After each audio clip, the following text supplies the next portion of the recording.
So welcome once again, children. Now in this session I am going to discuss about the last topic of this chapter, that is unemployment. In this session I am going to tell you about the definition of unemployment. What do you mean by unemployment? The various kinds of unemployment which prevails in the rural areas as well as the urban areas. And at last I am going to tell you about the demerits and merits of unemployment in a country. First of all, let me tell you about the unemployment. What do you mean by unemployment? Okay. Now, what do you mean by, first of all, I will tell you about the unemployed person. Unemployed person is a person who is actively seeking a job but is unable to get employed. It is called as unemployed person. Is it clear? इसी तरह से unemployment is said to exist when people are willing to work at the going wages but cannot find the jobs. So this is called as unemployment. जहाँ पे लोग काम करना चाहते हैं लेकिन उनको काम नहीं मिल रहा है, that is called as unemployment. Unemployed person क्या होता है? जो कि जॉब ढूंढ रहा है लेकिन उसको जॉब नहीं मिल रही है, उसको unemployed person कहेंगे. उसके बाद I would like to tell you that people from the age of 15 years to 59 years, these are called as the workforce of a country. Is it clear? Workforce of a country means जो लोग काम करने लायक होते हैं, जो काम करते हैं और एक्स्ट्रा इनकम ऐड करते हैं in the economy of a country. So these, इनमें अगर कोई काम नहीं मिल रहा है, they are not able to get a job. Is it clear? One of them, and it is they are without any gainful employment. Is it clear? So these persons can be considered as an unemployed person. Additionally, if a person voluntarily does not work, अगर आदमी खुद काम नहीं करना चाह रहा है, पढ़ा लिखा है, तो आप उसको unemployed person नहीं कह सकते हो. I can tell you about the example of the daily example. You can see at home also. Your grandparents, they are not the workforce of our country because they are above the age of 59 years. Is it clear? Many grandparents might be working, but after 59 they get retired. In the government offices you have also seen that after 59 they get retired. Okay, so these, you cannot call them as an unemployed person. Not even to a child who is below for 15 years, they cannot be called as unemployed. Is it clear? Now there are certain people, those who are educated but they don't want to work, काम नहीं करना चाहते हैं, you cannot call them unemployed. Is it clear? Like Sakal's mother. Sakal mother, वो घर का काम करती थी, वो बाहर काम नहीं करना चाहती थी, तो you can't say that she is unemployed. If a person is willing to work and earn something, then that person is not getting a job, then you can say that that person is unemployed. अब तुमको employment and unemployment person का समझ में आ गया अच्छी तरह से. Now we are going to take the next. Here you can see a good cartoon over here in which workplace is there.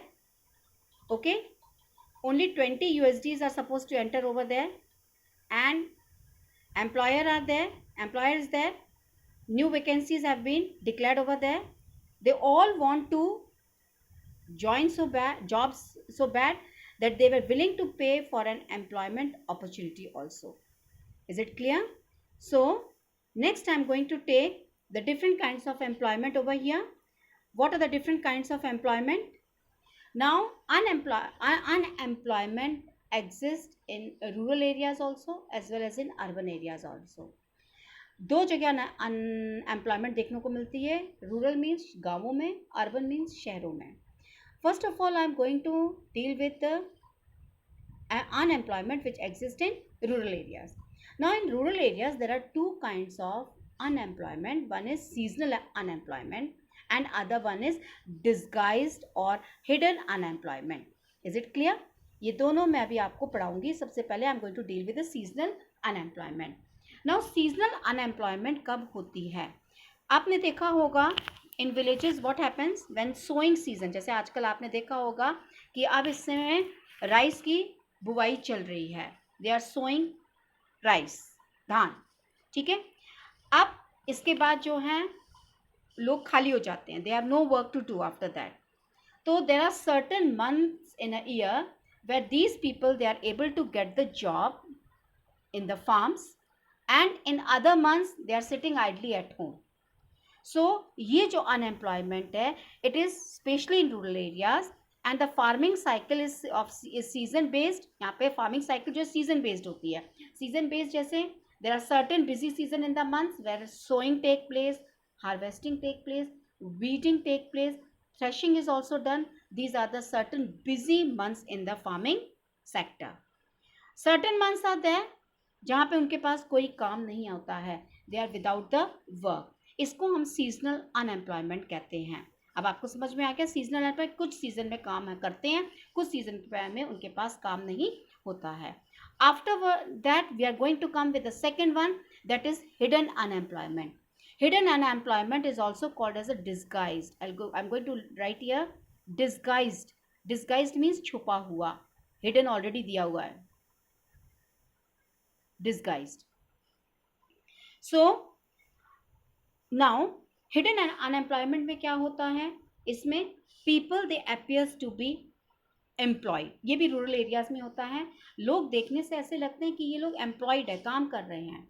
Specially agricultural plot में आपने देखा होगा कि फैमिली मेंबर्स जो हैं ये एग्रीकल्चरल एक्टिविटी में लगे होते हैं, जहाँ पे वर्क सर्विस जो है रिक्वायर्स ओनली 5 पीपल. 5 लोगों की ज़रूरत होती है, लेकिन फैमिली के 8 मेंबर्स उसमें काम करते रहते हैं. Extra 3 members. अब 5 मेंबर काम करते हैं, 8 वर्किंग मेंबर्स हैं.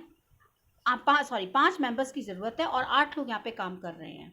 तो ये जो एक्स्ट्रा 3 मेंबर्स हैं they are contributing towards any growth in productivity. वो जो है कोई भी प्रोडक्टिविटी में उनका कोई जो है काम नहीं दिख रहा है. Why they are working because they have no other gainful employment. क्यों काम कर रहे हैं? क्योंकि उनके पास कोई और काम नहीं है, इसलिए वो 3 एक्स्ट्रा लोग अपने फैमिली मेंबर्स के साथ काम करवा रहे हैं. Is it clear? So 3 people are extra. So these 3 people they work in the same plot as the others, and the contribution made by these 3 extra people they are not contributing to the additional income of the family. अगर ये 3 people को remove करके हम जो है productive field में से हटा देंगे तो आप क्या सोचोगे कि क्या वहाँ पे प्रोडक्शन कम हो जाएगा उनके प्लॉट में? नहीं, प्रोडक्शन वही का वही रहेगा. और अगर यही 3 पीपल जो है इनको हम बाहर कहीं काम करने के लिए भेजते हैं तो इनको जो है ये अपनी फैमिली के लिए एक्स्ट्रा इनकम ऐड कर सकते हैं. Is it clear? सो आप देखोगे कि ये 3 पीपल को हटाने के बाद भी आपका फील्ड में प्रोडक्शन कम नहीं होगा. सो ये फील्ड को सिर्फ 5 लोगों की ज़रूरत है और ये 3 लोग एक्स्ट्रा हैं. सो इसको हम डिस्गाइज्ड अनएम्प्लॉयड बोलते हैं. इसी तरह से सेम वे में आप देखोगे शॉप में भी आप देखोगे जैसे यहाँ पे दिया हुआ है कि सेम फैमिली ओन शॉप्स हैं जहाँ पे फैमिली मेंबर्स जो है सेम शॉप में काम कर रहे हैं but not adding substantial to the output of the family. Is it clear? So इसको हम कहते हैं हिडन अनएम्प्लॉयमेंट या disguised unemployment. Clear? Now will move further. The next topic I am going to tell you about the unemployment which takes place in the urban areas. शहरों में आप देखोगे वहाँ पे ज़्यादातर एजुकेटेड लोग होते हैं. People they are educated youth in the urban areas. इसलिए ये एजुकेटेड यूथ को अगर जॉब नहीं मिल रहा है तो they will be an unemployed person. और एजुकेटेड यूथ का अनएम्प्लॉयमेंट सबसे ज़्यादा अर्बन एरियाज में आपको मिलेगा. आप देखोगे आजकल even highly qualified youths like graduates, post graduate, they are unable to find the job. And कुछ एनालिसिस सजेस्ट भी करती है that most of the highly educated जो यूथ होते हैं they do not possess employability also. Employability means they are not having that much of knowledge concerned to their fields. But most of the analysts say that it is because of the demand supply gap also. ठीक है ना? Now कई youths जो हैं, हाँ इसके बाद जो है अब आप देखोगे एक पैराडॉक्सिकल सिचुएशन प्रेजेंट हो जाती है. पैराडॉक्सिकल सिचुएशन कैसे हो जाती है? एक आप देखोगे एक सेक्टर में जो मैन पावर फोर्स जो है कुछ कैटेगरीज में मैन पावर फोर्स जो है बहुत ज़्यादा मिल जाती है. ठीक है ना? जो टेक्निकली क्वालिफाइड पीपल जो हैं these are becoming unemployed these days. Why unemployed? Because आप देखोगे कि बीच में लोग इंजीनियरिंग की तरफ ज़्यादा भाग रहे थे. When they were moving towards only engineering side, then what happened? A disbalance was created. Disbalance was created. तो उस सेक्टर में क्या हुआ, वहाँ पे पीपल जो ह्यूमन फोर्स था, ह्यूमन फोर्स जो है एक्सेस में था. जब वो एक्सेस में था तो वहाँ पे जॉब मिलना मुश्किल हो रहा था. That is why engineers were getting a job at a very lolly income. On the other side आप देखोगे कि जैसे सी एज एंड ऑल, उस जगह लोग कम जा रहे थे, तो वहाँ पे जो है कमी हो रही थी ह्यूमन फोर्स की. तो इसलिए जब वहाँ पे कमी हो रही थी ह्यूमन फोर्स की, तो वहाँ पे जो है लोग हाई पे स्केल पे उन लोग उनको रिक्रूट कर रहे थे. तो इस तरह से एक disbalance, paradoxical situation man power की क्रिएट हो जाती है. और एक जगह अनएम्प्लॉयमेंट जो है ज़्यादा देखने को मिल जाता है और एक जगह आपको कम मिलता है, क्योंकि वहाँ पे कहीं किसी जगह पे डर्थ ऑफ टेक्निकल स्किल्स देखनी मिलती है. जहाँ पे इकोनॉमिक ग्रोथ चाहिए, वहाँ पे हमको देखने को कम मिलता है, किसी एक एरिया में हमको ज़्यादा मिल जाता है. Is it clear? आप इसीलिए a balanced kind of situation होनी चाहिए. We shouldn't rush after the people those who are planning for their future career. Now what are the effects of unemployment? Effects of unemployment क्या होगा? Unemployment can be emotionally draining on the unemployed person. ठीक है. और side by side it can be a financial and emotional drain of his family members also. And a large number of unemployed people is ultimately a liability for the society. Liability for the society क्या होता है? देखिए, unemployment से क्या होता है? पहली बात जो है wastage of man power source होता है. अनएम्प्लॉयमेंट है कि हमारे पास देखो भाई पढ़े लिखे लोग बहुत ज़्यादा हैं, लेकिन उनको काम नहीं मिल रहा है. तो क्या होगा? मैन पावर वेस्ट जा रही है हमारे देश की. एंड जो लोग हमारे देश के लिए एसेट हो सकते हैं वो अब लाइबिलिटी हो गए हैं. लाइबिलिटी कैसे?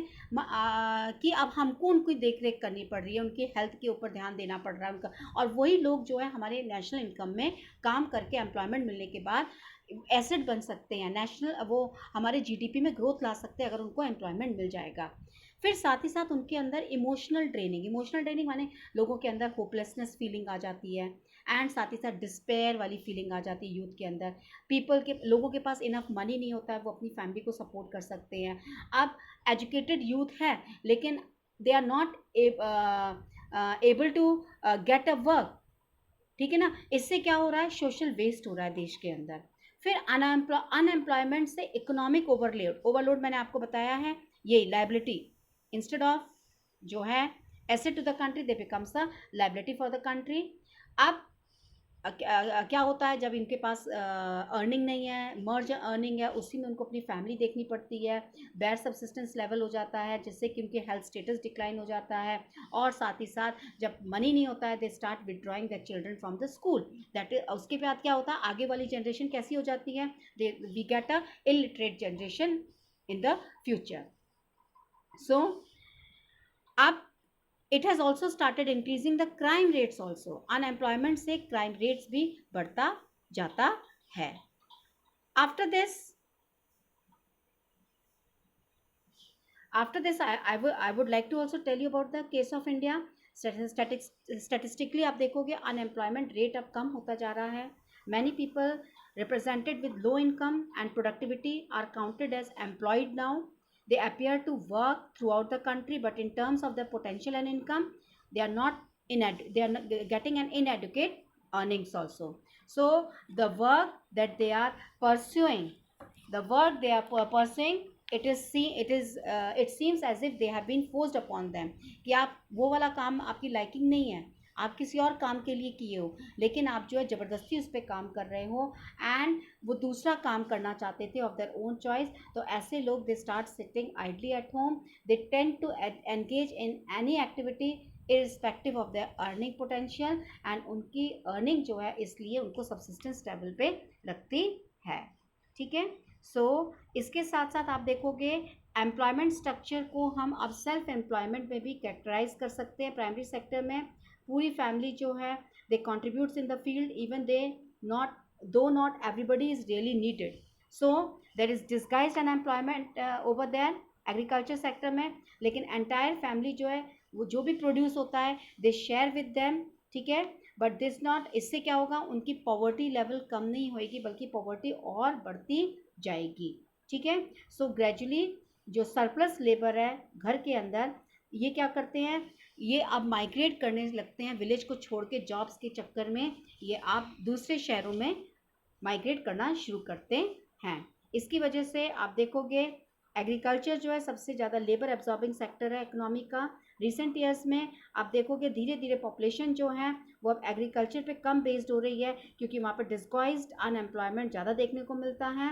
तो कुछ सरप्लस लेबर जो एग्रीकल्चर की है वो अब सेकेंडरी और टर्शरी सेक्टर शहरों की तरफ जा रही है, जैसे बॉम्बे है, बैंगलोर है। आप देखोगे आजकल स्पेशली प्रेजेंट सिचुएशन आपको उसको देखो, कंपेयर करो कि कितने लोग जो है माइग्रेट कर रहे थे वर्कर्स, और ये जब ये लॉकडाउन हुआ था।